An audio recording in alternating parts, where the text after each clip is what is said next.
Cembar nafsulan angkara. Lockdown 309 tahun. MH Ainun Najib, 18 Maret 2020.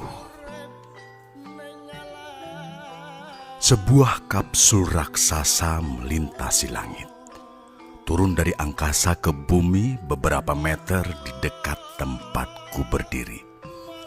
Karena tidak ada border imigrasi di angkasa dan keberadaannya tidak terdeteksi oleh menara bandara, la tudrikuhul absar, maka kapsul dari langit ini bisa langsung mendarat.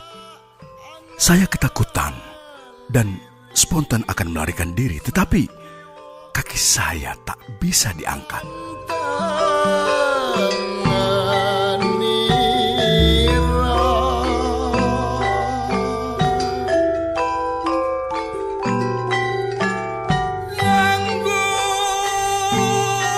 Sebuah sosok yang tak mungkin kugambarkan bentuk dan wujudnya keluar dari pintu kapsul. Kemudian sosok yang pertama mendatangiku dan bertanya, "Kenapa kalian masih berkeliaran di padang luas ini? Kenapa tidak kalian tutup pintu-pintu rumah dan negara kalian? Sedangkan Ashabul Kahfi yang hanya beberapa orang di lockdown oleh Allah 309 tahun di dalam gua tertutup rapat. Hanya ada satu lubang kecil untuk masuknya sinar matahari. Penduduk negeri kalian 250 juta tanpa pemerintah kalian melindunginya. Pintu di sekeliling pagar negerimu terbuka lebar. Rupanya pucuk pimpinan kalian merasa sayang untuk melewatkan pemasukan dari turis-turis dan tidak eman kepada nyawa rakyatnya sendiri. Bahkan menteri kalian yang melihat bahwa hanya berusaha menutup pintu dan jendela, memperlakukan mereka seperti penjahat yang tidak mengerti aturan. Saya terperanjat oleh kalimat-kalimat yang bertubi-tubi membombardir telinga dan kepala saya. Tiba-tiba sejumlah sosok yang lain keluar bertaburan dari kapsul itu, kemudian menyebar ke berbagai penjuru. Mereka membawa semacam tempayan besar atau wajan raksasa. Di dalamnya sebagian berisi cairan, sebagian lain berisi serbuk-serbuk entah apa. Dan mereka bergerak ke sana kemari menciprat-cipratkan atau menabur-naburkan cairan dan serbuk itu dengan cembungan telapak tangan mereka yang ukurannya kira-kira 3 kali lipat ukuran telapak tangan rata-rata manusia.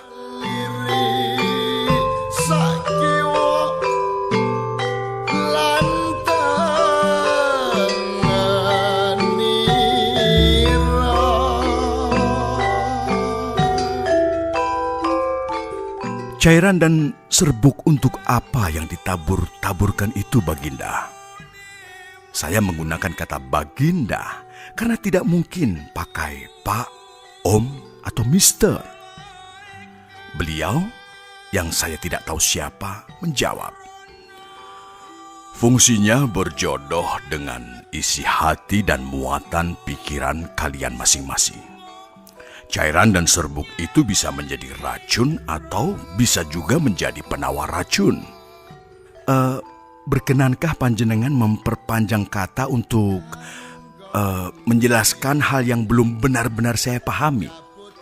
Beliau sabar menjawab, "Allah menyatakan, Ana inda dhanni abdi bi. Aku bersemayam di dalam prasangka hambaku atasku.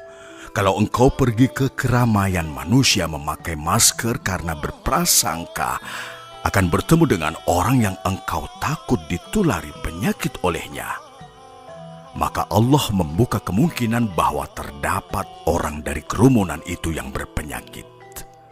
Tapi kalau engkau memakai masker dengan kerendahan hati dan takut orang lain yang berkerumun tertulari penyakit yang kau bawa.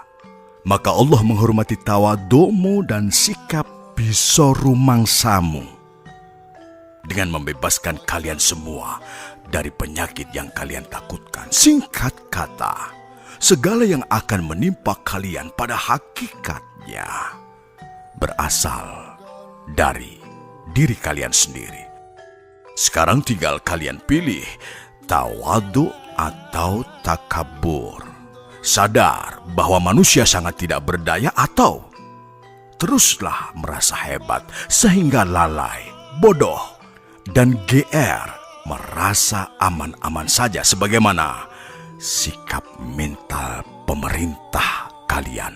Pati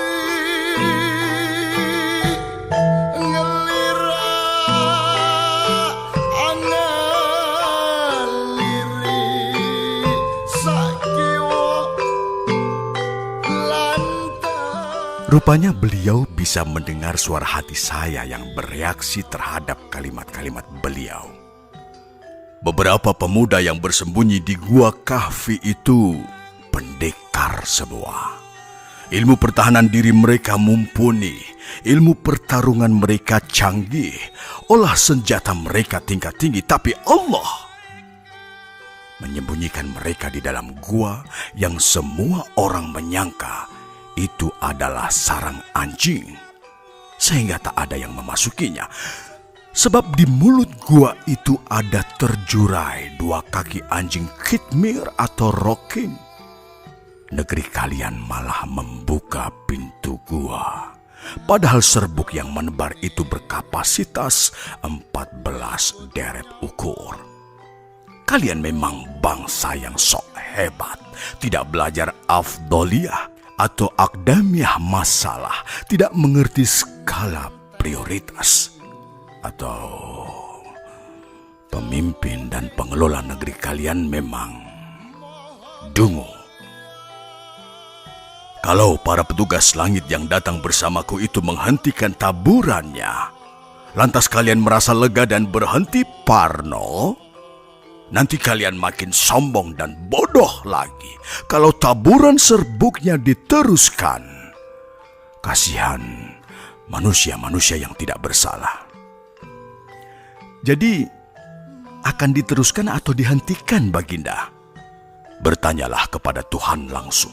Tugas saya dan rombongan saya hanya ya'malu ma yu'marun, menjalankan yang diperintahkan. Kenapa? Tidak ada pemimpin-pemimpin agama kalian yang menganjurkan kalian beristighosah seperti biasanya, mengijazahkan wirid-wirid untuk dizikirkan oleh umatnya. Kalian tidak punya pertahanan badan, tidak punya vaksin jasad, tetapi tidak pula berikhtiar untuk membangun pertahanan kudrah, pertahanan rohaniah, memohon kasih sayang Allah. Apakah kalian memang diam-diam punya mindset bahwa Allah itu tidak berkuasa, sehingga dalam keadaan darurat pun tidak ada upaya vertikal untuk memohon perlindungan Tuhan? Rupanya Pancasila kalian adalah dusta kepada Allah dan kepada diri kalian sendiri.